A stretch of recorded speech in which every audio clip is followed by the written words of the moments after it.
Hey guys, তোমরা সবাই কেমন আছো? আশা করি খুব ভালো আছো। আর সকাল সকাল কিন্তু ফুলের শুভেচ্ছা দিতে আমি চলে এসেছি। দেখো, আমি একটা সুন্দর নার্সারিতে এসেছি। এখানে জবার কালারটা দেখেছো কি সুন্দর। আর দেখো, গাঁদা ফুলে পুরো ভরে রয়েছে। শীতকাল, পুরো শিশির পড়ে রয়েছে, দেখে বুঝতে পারছো আশা করি। প্রচুর সুন্দর সুন্দর গাছ রয়েছে এখানে। তো আমি যতটুকু পারছি তোমাদের সাথে শেয়ার করছি।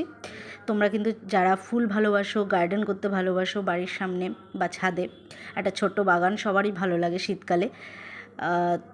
গাঁদা ফুল, চন্দ্রমল্লিকা, এই ধরনের জিনিসগুলোতে। তো তারা অবশ্যই কিন্তু এই নার্সারিতে আসতে পারো। আমি বলে দেবো এই নার্সারির ঠিকানা। তো তার আগে চলো একটু দেখে নিই কত সুন্দর সুন্দর গাছগুলো তোমাদের সাথে একটু শেয়ার করি, দেখে নাও।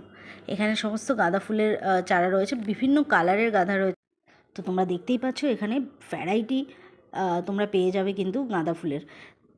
প্রচুর সুন্দর সুন্দর। আর এই কাকু খুব ভালো, তোমরা এনার সাথে